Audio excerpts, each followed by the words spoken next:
My name is Mathilde Freund, and I was born August 15, 1916, next to the Blue Danube in Vienna. My father's name was Gustav Nadler, and my mother's name Ida Reis, her maiden name. And my father served in the First World War. He was a soldier. Actually, he liked Emperor Franz Joseph very much.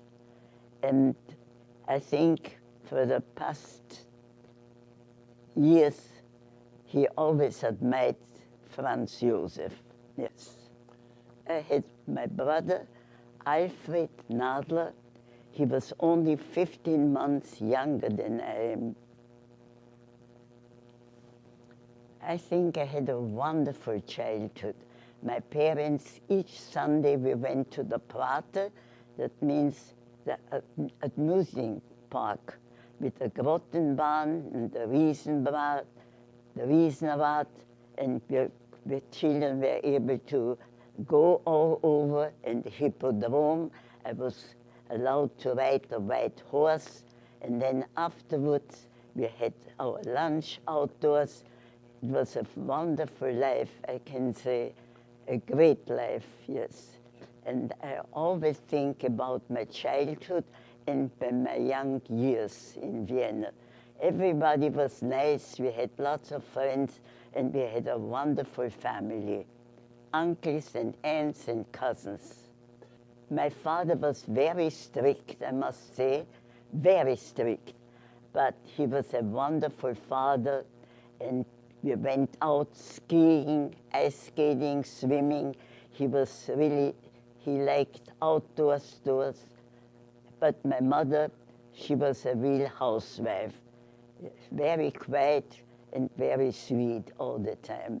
But I must say, and I'm very proud of my parents, yes. I had a very, very good model, and it helps me for my future life. My grandparents from my father's and mother's side, they were Orthodox Jews and very, very obedient. Actually, the father of my mother lived in Mariahilf, that's in the 6th district, and he was very close to the synagogue. He was actually the president of that synagogue, yes. And he wore a beard and pays, and very, very, very religious. And my grandmother wore a scheitel, yes. And for the holidays, we always went to my grandparents. My grandfather put on the Sterbetitel, and the whole family was together. It was a very, very nice family, and I remember. My parents were more assimilated, but the holidays were always observed, yes. Friday night, my mother always put the candles on, yes, absolutely, yes. Mm-hmm. And we had a good meal, Shabbos meal, yes. Were you given any Jewish education? Yes, actually the girls, we only learned the Bible. The boys, before mitzvah, they learned Hebrew and everything, but the girls, we were neglected. We only learned the Bible once a week in school. My brother, yes, he became bar mitzvah, and it was, the whole family was invited, and it was a wonderful occasion. Actually, we went to the synagogue, the name was Kluge Temple, Kluge in the 20 Bezirk. Kluge, very nice big temple. I don't know if it still exists, probably not. Yes. As you were a child, was there ever a problem that you encountered because you were Jewish? I must say no. We were all friends, and my father invited to the birthday parties always the children without any difference, Jewish children or Christian. Absolutely not. And no one ever said anything to me, no. As you're in high school, it becomes the early 30s. At what point in your life, Matilda, does anything having to do with Nazi Germany and what is ultimately going to become the Holocaust, at what point does it first touch you? I remember while I was in school, we never had any discussion. The teachers were very nice. They didn't make any exemption. Actually, we were more Christian than Jewish people in the school. But then when the system changed, first the Christian socialists, and then the red flag. We were singing the red flag in the school. Then they changed again, and Dollfuss came. Then we felt something that it was not very pleasant to be Jewish. When we went on vacation, we had to go more or less to places where more Jewish people. We could not mix too much. And then when Schuschnigg came, we could feel we had to be more separated from the Christian. I've spoken to other survivors who were so young when this happened. Yeah. It was hard for them to give me a perspective. But you're a teenager when this is happening. Yes. Yeah. Can you remember what was being said in your family? What did your father say? What did your mother say? What was the discussion about? How did it go as your life begins to change? Yes, it was somehow very painful because when the Christian socialists came in power, we were more seclusive, and we tried to be among the Jewish people, and we felt something, especially that in Germany in 1933, that Hitler came to power, but somehow our acquaintances said, oh, it's only temporary and nothing will happen. But of course, all the people in Vienna, especially the business and professional people, were afraid, yes. But no one wanted to move. Maybe some said, yes, let's go to South America, but that was only the very young. The people that were established, they did not want to move. They had and stayed all their life. They were in Vienna. They made a living there, so it was very far away. No one had the courage to leave Vienna. Mm-hmm. Most, I would say, very few. They talked about it, but they said it will be only temporary. It will go away. We have to wait. We have to be patient. Yes. You're about 17 years old. You're 17 years old in 1933. Yeah. And then you're 18 and 19. Yeah. What do you do after you graduate high school? When I graduated, I still went to school, to the Hochschule, they called it, yes. And then I didn't think too much. I dated, but I dated only Jewish fellows, yes. And then finally, one day I met my husband, and it was the most wonderful day in my life. It was love of first sight. He came from a very, very fine family, and we were married December 27, 1937. What was his name? Fritz, F-R-I-T-Z, and the last name Freund, F-R-E-U-N-D. How did you meet him? I met him at a party. We went to a Jewish party, yes, and I met him, and our eyes met, and we fell in love, yes. Love of first sight. It's wonderful. Yeah. Tell me what he was like. What made him special for you? First, he was presently good looking, yes, and then he was very, very intelligent. He spoke several languages. He came from a wealthy family, and his governess was a Swiss, and he was able to speak French fluently because as a little boy, he learned the French with the Viennese together. And his father died when he was 9 years old, and he was brought up by his mother, and she made sure that he should have a man, always a teacher next to him, and he had a wonderful education. Mm-hmm. Yes. And had a wonderful voice. He was a bass baritone. He liked to sing? Yes, and he wanted to be an opera singer. Actually, he took lessons by Fritz Lunzer, a very famous voice teacher. Was he romantic? Very romantic, yes. That's what I liked, yes. Mm-hmm. Yeah.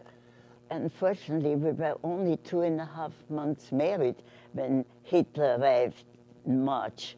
And the 2.5 months we ordered our furniture. Actually, the day that Hitler entered Vienna, my furniture came in the kitchen. I had already my bedroom set, yes. And we were very worried what happened, and I was tried to cook in the morning, the day that Hitler arrived, and somebody stormed into my apartment and said, Hitler just arrived. So I left everything and I went into the street, and to my surprise, I saw everybody outside and greeting Hitler. Willkommen, Herr Hitler. Willkommen, Herr Hitler. Welcome, Mr. Hitler. Mr. Hitler. Herr Hitler. Yes. And I saw everybody was outside, and they were so happy, and children and everybody. I could not believe. And I saw him standing up on the car, like a truck, yes, but it was far away from me, but I saw that he was waving and smiling. He was very happy. I could see that in his face. Why were the people of Vienna happy to see him? Because I think that probably that he promised wonderful things. He promised everybody a good business, and then also that he let the prison's door open and all the criminals were able to get out. Why not? Yes. Were there also Jews in Vienna who were happy? No, not even one. Everybody was very scared, yes. Does that include you? Do you remember being frightened? Of course, but I was so young, I didn't even understand the whole thing, to be honest, yes. No, I was not so frightened, but my parents, yes, they were uneasy.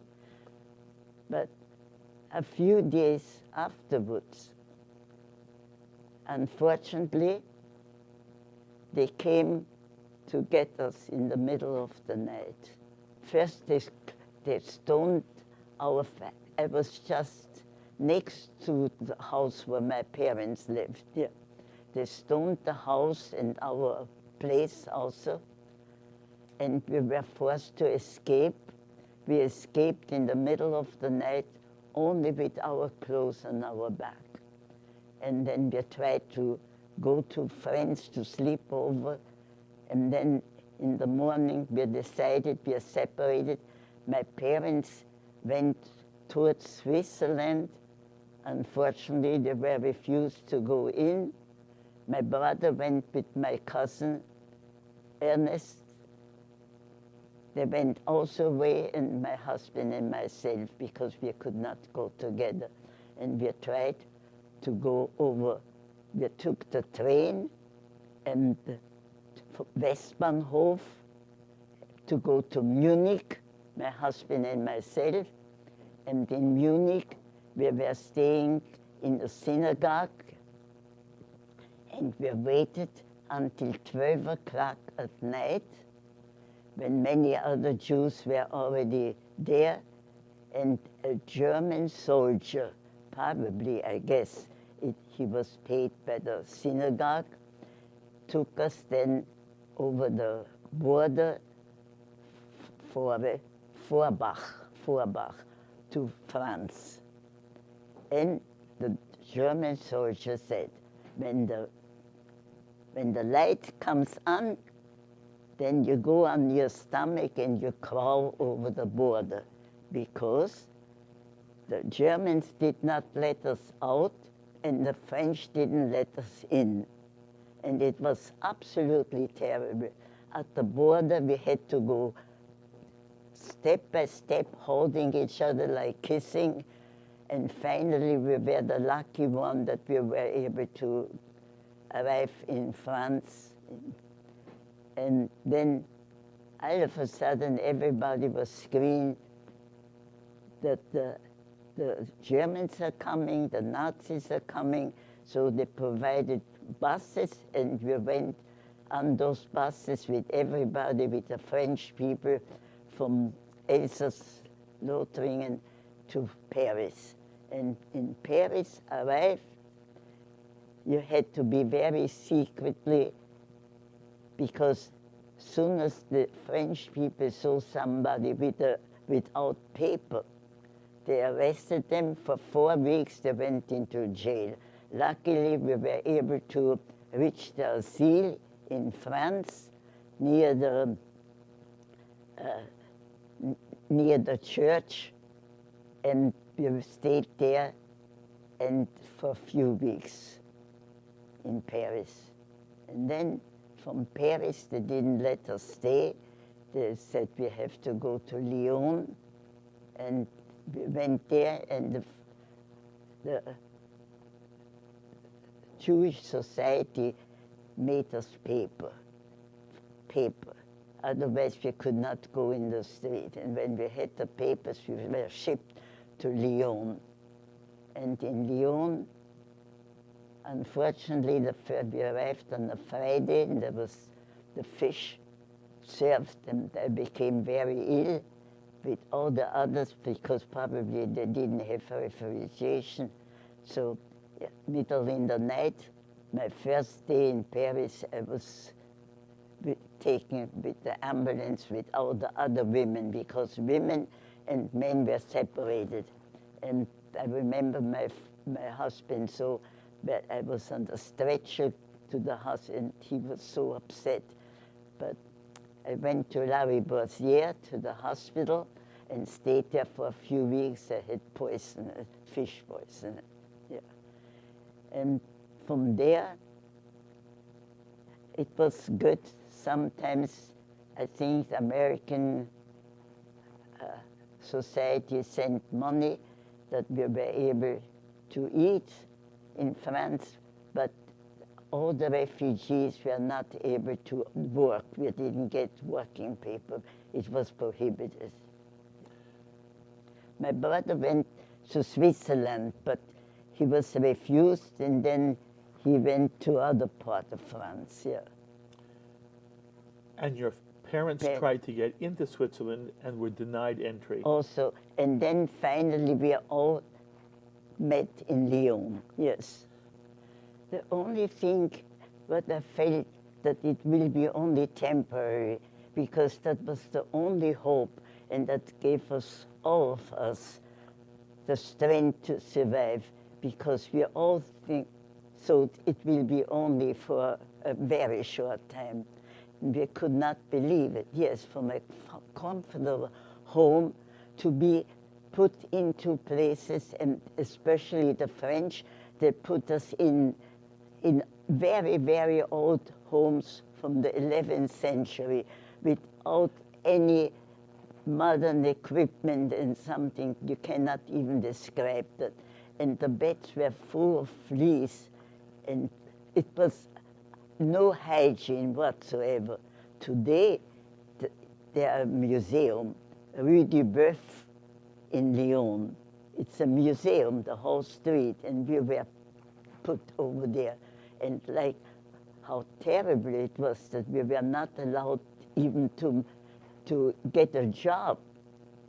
We had to wait until the society gives us some little money to survive. It was a terrible feeling. From a comfortable life, a productive life, we were nobody. Yes. I think that words cannot even describe it, yes. But because I was young, I felt very bad for my parents. For my parents, yes. My father was a proud man who always was proud of his medal, that he was in the First World War, a great soldier. And my mother was a very dedicated housewife and mother and daughter to her parents, but luckily the parents died before Hitler. My grandparents died before Hitler arrived. So it was a terrible life. And one day we were so hungry, I stood in line for 6 hours. 6 hours, and at the end I got only half a carrot. I never forget that in my life. That's why today I never would like to stay in line for any performance or theater. No, I swear to myself I never will stay in line. Yes. Were you hungry all the time? Very hungry, very hungry. And then, of course, all of a sudden, that wouldn't be so terrible, the hunger. But all of a sudden, September 1st, 1939, I was sitting with my mother in the park, and all of a sudden we heard that Poland was invaded. And from that moment, I was sitting with my mother in the park, and it was so peaceful. We went home, and all of a sudden there were no men. My father got arrested, my brother got arrested, my cousin and my uncle. They were all arrested because they were undesirable foreigners. They were Germans, they were Bosch, and they didn't care that we were Jewish refugees. We were the undesirable people. So they were put in a camp, in a detention camp, and very far away from Lyon. So this is what the French did to you. Yes, yes. There are no Germans in France yet. That was the French, yes. So now here you are with your mother. Yes. Your father's gone, your husband's gone, your brother's gone. Yeah, and the What cousin. happens to you? No, we were staying, I was trying to find some job. My mother was washing laundry for some people, and I was trying to do something also, some sewing. I tried the best I could to survive, yes. And then, all of a sudden, Germany invaded Lyon, and we tried to survive by ourselves. We went to Vichy, but the Germans occupied everything. And so we were under the Germans. And then there was the secret French organization. Underground. So, yeah. So then they said in the camp, in the detention camp, that they could serve for France under the side of the Allies if they become volunteers. So my father, my husband, my brother and cousin and my uncle, they served as volunteers, and they were shipped off to Africa to fight on the side of the Allies. But unfortunately, it was only 9 months, and then the war was over, yes, between the French and the German came all over, because before Pétain, Marshal Pétain made a deal with Hitler to have Lyon as the free zone. But then everything was invaded. He didn't keep the promise, Hitler, and so Lyon was occupied, and it was terrible. So from that day on, we were under French names. My husband had changed papers, and it cost some money. He was under the name Joubert Marcel, and my brother Alfred Martin, and we had French papers. And from that day on, a big truck came. We were in hiding even with our French papers, but somehow they knew that the Jewish people lived there. The Gestapo came and banged on our door very heavily, and luckily one of the Christian neighbors opened the door and she said, you don't have to break in the door. The Jews left already a few days ago. She was very nice, an elderly French woman. And we heard that and we were trembling and we were able to jump in the adjacent building. So we saved our life, again, only with our clothing. And then we went into the forest and we stayed there without hygiene and going from one place to the other. And it was unbelievable. Who's with you at that time? I was only with my husband. My father and my mother, they went separate, everybody separate, and my brother too. My brother actually was working as an engineer with French paper under Alfred Martin. He had a very good job, but I went quick somehow to his job to tell him that the Gestapo came, that he cannot go home anymore. So he was also on the loose. Yeah. Did he end up in the forest also? Yes. Yeah. How do you live in the forest? We went to stables, and the drops of the chicken went down. There were no hygiene, no food, and I must say, some of the people, the French people, were very good. They let us stay for a day or two, but then they said, no, we are afraid of our life. Yeah. Actually, we stayed in one place for a few days. The woman was very nice. She let us even wash up a little bit. And but then she said, you have to go. So we had to go from one place to the other. Did you understand why she wanted you to go? Yeah, because she actually was a very, she was not very intelligent. She was but a good, kind woman. And she said to me, I know where you are, what you are. You're not allowed to live. She didn't know too much. And she let us stay for a few days, yeah, and gave us some food. Her name was Texier. She's probably not alive anymore. In some way, the non-Jew, the Christian, who did help Jews, they were extraordinary heroes, were they not? Yes, yes, yes. But many were collaborators. They worked with the Nazis, and especially the police worked, yes, because unfortunate, there were some good people, yes, some good people. And we went even in front of a church, and they said, no, we are full, we cannot take anybody.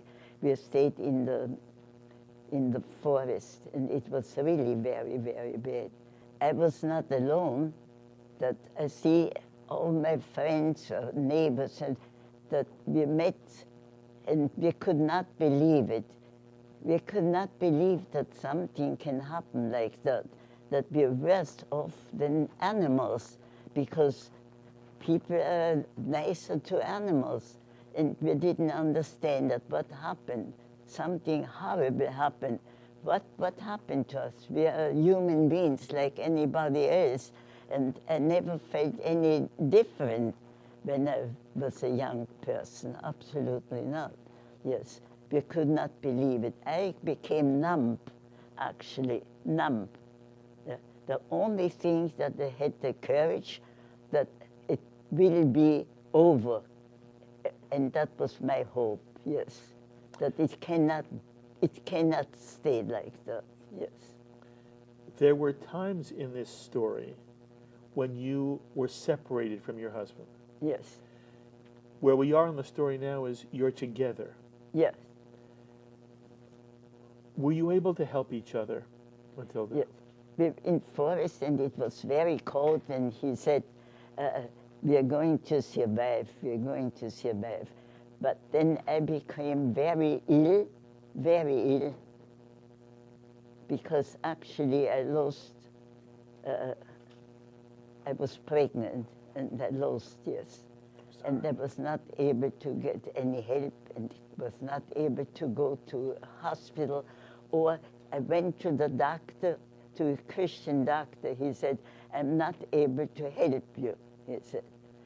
And so my husband in the forest went into the city to get some medication. Unfortunately, that was September 17, 1943. And he never came back. He never came back. So I heard that he was arrested with many others in the city, that they were taken to the Fort Montluc. That was the Gestapo prison, Fort Montluc. That was a horrible prison, Fort Montluc. And they were gathered, and then I had the courage to go to the city. I wanted to, maybe because I was so young, I didn't understand. I thought maybe I can help. I went with my mother to the Fort Montluc around. I thought maybe I will see my husband in the window. You know, you fantasize, of course. My mother was standing there and she said, don't go around, don't go around. I said, Mother, you stay where you are. Whatever I do now, don't come near me. So I went towards the prison and I looked, and all of a sudden a German soldier came and took me by my neck. And I tried to run away. And while I was running, he was with his rifle. He said, halt oder schieße. That means, stop or I'll kill you. And I went into a little place, but he came after me and took me by the neck. And when my mother saw that, she screamed like any mother would do. And the French policeman, in French you call it flic, F-L-I-C, that's what they called it, like here, cap. Took my mother, he was on the bicycle, the French policeman, and grabbed my mother, and then the German took us both. So both we went into the Gestapo prison. And I don't want to go into that, but they tortured both of us. But for some reason, I was very calm, but my mother was holding on to my leg and she was screaming. She was hysterical, my mother. Were you always together?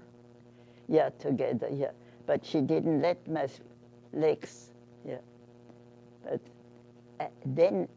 Just a minute. Then... You're both taken to this prison? Yeah, we were there. Are you in a room with other women? No, we were in, like, it was the first room where we went in. And then I heard a discussion between a lady, German, she was a policewoman, and a soldier and another soldier, and I saw also Klaus Barbie. He was standing not too far away from me. He was a handsome, very, very elegant officer. That's what I saw. And then he discussed something with them. They had a big fight with my soldier that he was done something without the authorization of the Gestapo, and that was our luck. So that was our luck. But of course, he never looked at us. I saw him like, still, how is it possible? He looks so nice, so elegant. How can I be so cruel? But for some reason, the question was, the soldier that arrested us did something without authorization of the Gestapo. Yeah. So And that how was did our it help luck. you? Why was that lucky for you?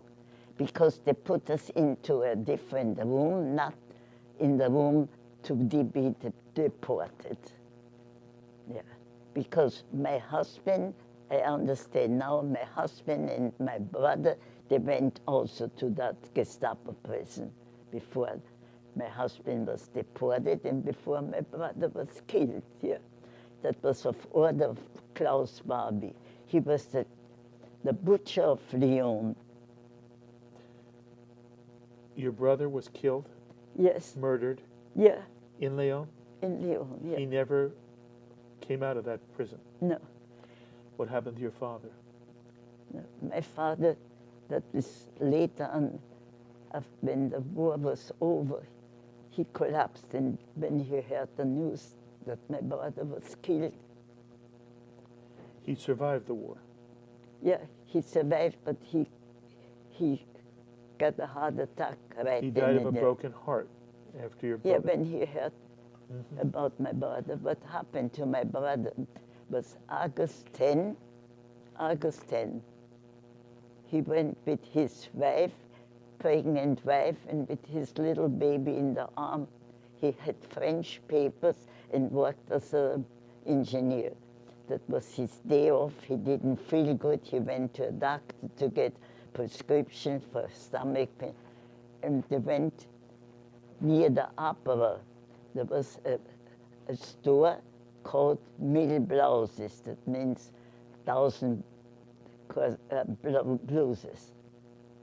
And they went into that store, and the Gestapo was in the store, and who entered the store had to put down their pants, and whoever was circumcised was arrested. And my brother was taken to the Gestapo prison, and his wife with the baby, they let them go. Yes. And then August 18, they took a lot, over 100 people from the Gestapo, Jewish people, and took them to the airport, Bonn, B-R-O-N, and then they had to dig their own graves, and then they killed them with a machine gun. They killed them. Only one survived. His name was Benjamin Singer. August 24, Lyon was liberated in 1944. The Americans and the Canadians came. You could hear already. So the August 24, I was very happy. I thought I will see my loved ones. I had the hope, my husband in Buchenwald, because through the Red Cross he was able to write me a few lines all the time. And I hoped that my brother, he disappeared. We didn't hear from him. But his wife said, yes, he was arrested, but she didn't know where. Yes. And then August 24, a few days afterwards, this Benjamin Singer, and I still have the note that was found in the paper where it says the relatives of Alfred Nadler should communicate with him. So my father and myself, we went there, and then he told us that they were all killed with the machine gun. And my father had to go to 76 coffins to find out. They were burned because the Nazis, before they left, they burned them. So according to the little clothing, they could find some clothing, and he found, according to the clothing, that was the coffin of my brother, 76. And after that, he got a heart attack, my father. And my mother couldn't go. I went. Yeah. So he was killed, and now there is a monument in Lyon, a big monument with the name of all Jewish people.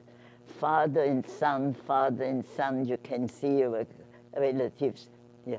I think maybe 2 or 3 from Algiers, people that were not Jewish, but they were circumcised.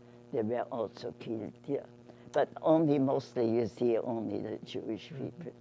What happens to your husband during this period of time?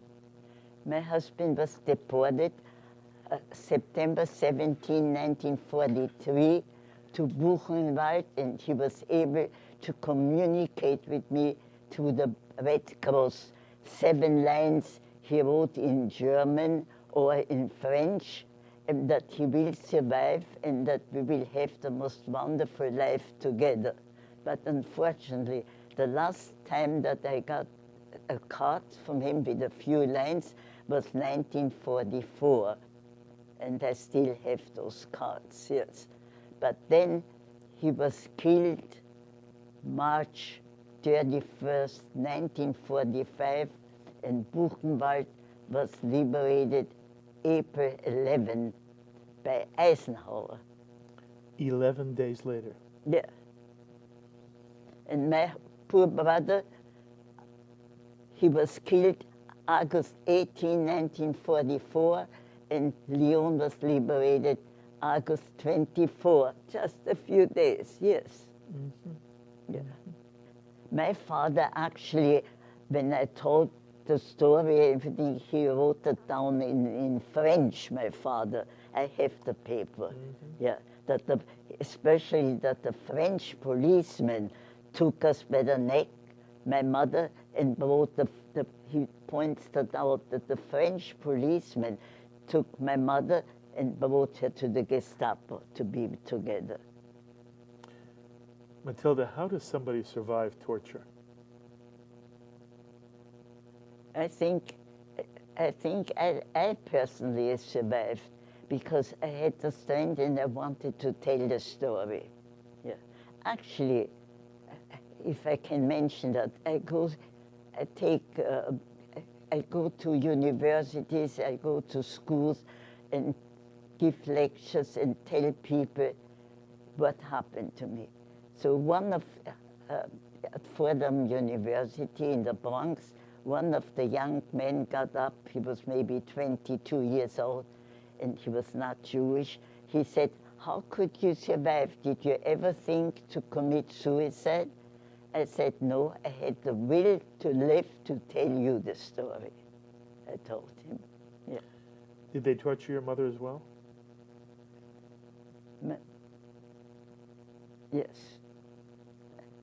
She was very frail, and every night she had terrible nightmares.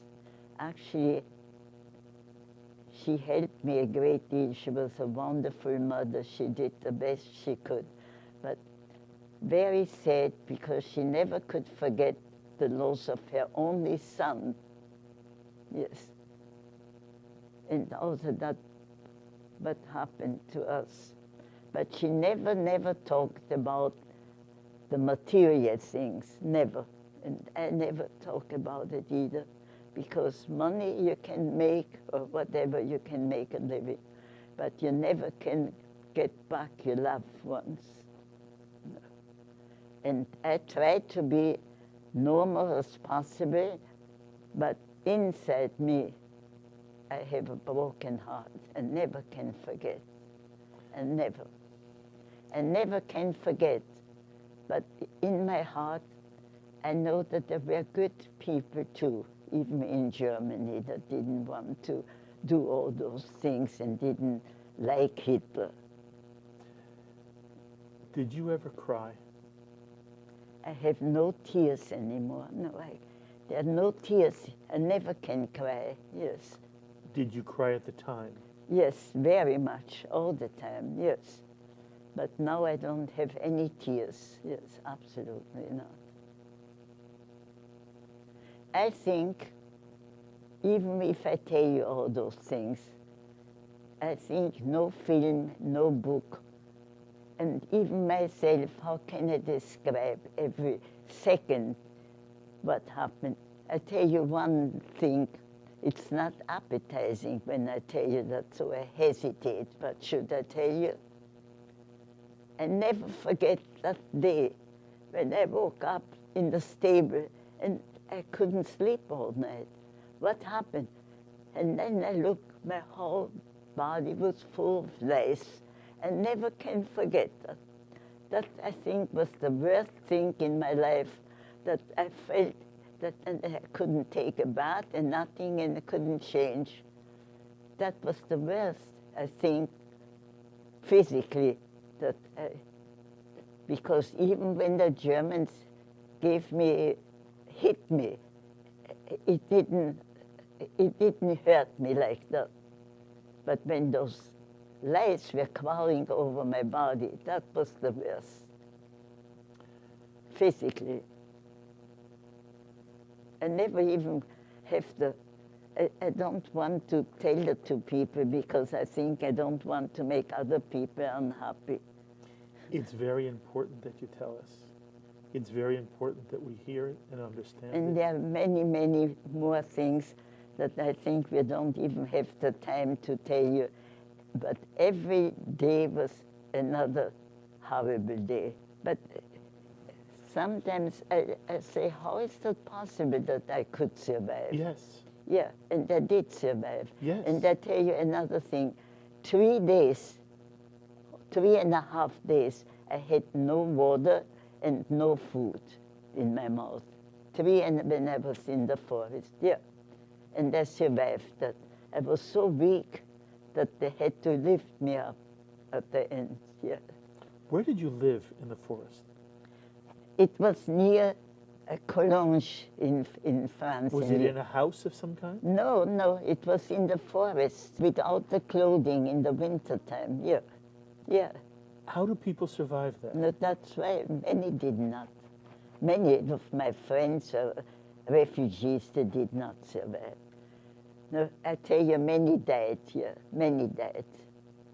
And You I was didn't? very weak. When the war was over, when Lyon was liberated, I was up in the hospital here in Lyon. And something else that I want to mention. When Lyon was liberated and I was so weak, I hardly could stand up. And then finally, when I heard even my brother from that he was killed, I was in the hospital in Lyon, and I could not sleep day and night because women, mothers, were crying and screaming for their babies. There was the 40 women that the babies was taken by Klaus Barbie, and no one ever heard from those babies. And I was there in the same room that was in the big room. They were crying and screaming for their babies. That was the last that Klaus Barbie did. He took 40 babies, and now, many years ago, one of the lawyers in Paris made an exhibition in the new school here in Manhattan, and he found all the pictures of the babies, and he put it out. Klarsfeld is his name. Yes, he's a lawyer. He said, because those babies were alive, they had names. People say 40 babies, but here are the pictures. And that was in the new school. He exhibited, yes. And Klaus, that was done of order of Klaus Barbie, the butcher of Lyon. As you look back at this now, you survive, but you lose your brother, you lose your father, you lose your husband. Yeah. Did you ever marry again? No, no. I never could find anybody that would be, you know. He was a very kind and very highly intellectual man. Yeah. I think it was my fault because I was more, you know, I felt like I want to be with my mother. She needed help, and then had a little girl. So I tried to work very hard, and I found a good job in the hospital, and I was very happy to find a good job and to occupy myself. So, but I went out, I went to the movies and the theater and many functions. So I had a good life here in America. You created a good life for yourself after the Shoah, didn't you? Yeah, I tried to be productive and make a living because that's the most important thing, to survive and make a living. And I tried to do my best, yeah. Mathilde, do you have nightmares? Actually, I have only very nice dreams. And I dream about my family. It's a funny thing, but my mother had daily nightmares and I had to wake her up. But I have nice dreams. I have dreams that I'm together with my whole family and that they're visiting me. Even lately I had a nice dream. Yeah, yeah. I don't dream. I have nice dreams actually. But when I wake up, then I'm a little disappointed. Yeah. At any point along this incredible journey of darkness, were you ever overwhelmed by hate? Did you ever say to yourself, how are there human beings who are treating us and other people this way? I absolutely hate them. I tell you, honestly, I could not understand how one human being can be so mean to another one. It's unbelievable. I just even cannot grasp that. Because when I have a little fly, I open the window and let the fly go. And I love animals. I never could be mean to animals. But in my heart, for some reason, because I met also people during the Holocaust that are very kind to me. For example, when the war was over, the woman that said in Lyon, the Jews left already. When the Gestapo came and they opened our apartment and threw out our papers, everything they threw out on the floor, she was so courageous that she went at night and got papers and pictures, everything, whatever she was able to gather. And after the war, she gave it to me. And to me, that was such a wonderful thing that this old woman was so courageous, because you never know. She tried to get the pictures of her. And that's why I have pictures for my parents and for my childhood. Otherwise, I wouldn't have all this. Yeah, she gave it to me, yes, for us. As we sit together right now, how old are you? Should I say it's a secret? No. All right. I'm going to be 99 years old in August, if I make it. Now it's only a few months left. I hope everybody is preparing a beautiful birthday party for me, so I have to keep my date. Mm-hmm. You've lived a long time after the horror that you and your family endured, but you've lived it with joy, Mathilde. There is something spectacular about you and what you're saying the Jewish soul is. Have you maintained the Jewish identity? Of course, yes. Of course. I fast, I still fast from the beginning to the Shanti, the last shofar. Mm-hmm. And the doctor said to me, you should not fast. Your doctor's right. Yeah, but I fast, and I think all that I get, I better fast. And I eat very, very little. Mm-hmm. I eat very little because I think if you overload your stomach, it's no good. Yeah. Mm-hmm. Mm-hmm. What I see in you, what I experience in you, is an incredible human miracle. And you know, Mathilde, there were many who didn't survive, and many who did. Yes. And some of them ask the question, why me? Why did I survive? There are even survivors who feel guilty that I they do survived. too, yes. Do you? Of course. I would have given my life for my brother. He was like twin. He was only 15 months, and he was such a kind person and so good. And also my husband, yes, I do have guilty feelings. I say I rather would have given my life for them. Yeah. Yeah. You know, it's not your fault that you survived. And what you are now is a blessing to us. Not simply because you sit here and tell the story, but by the life you have created, which is so life-affirming. It is so easy for people after the Shoah to give up, reject life, see no goodness. You have done the very opposite, haven't you? Yeah, no, the contrary, yeah. I like to live, and I thank God every day that I live, every morning when I'm able to get up. Yes, I feel good, yes. And I like to tell the story that things like that never should happen. And when we see something, we should fight against it. That's my idea, yes. This has been such an honor for me to sit with you. You're an extraordinary soul. No, I love you very much. But 120. I'll be at your 120th birthday.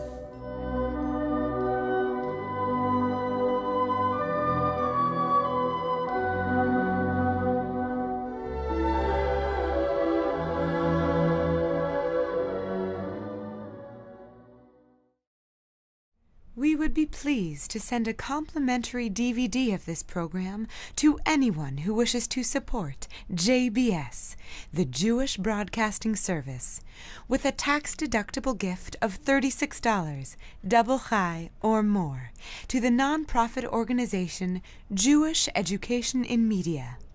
Simply visit the JBS homepage and click on the Donate button to make a donation by PayPal or your credit card. And please indicate the program for which you would like a DVD. Or you can send your tax-deductible check made out to Jem, Post Office Box 180, Riverdale Station, Bronx, New York 10471. And again, please remember to indicate which program you would like to receive with our compliments. And we thank you for your kind support.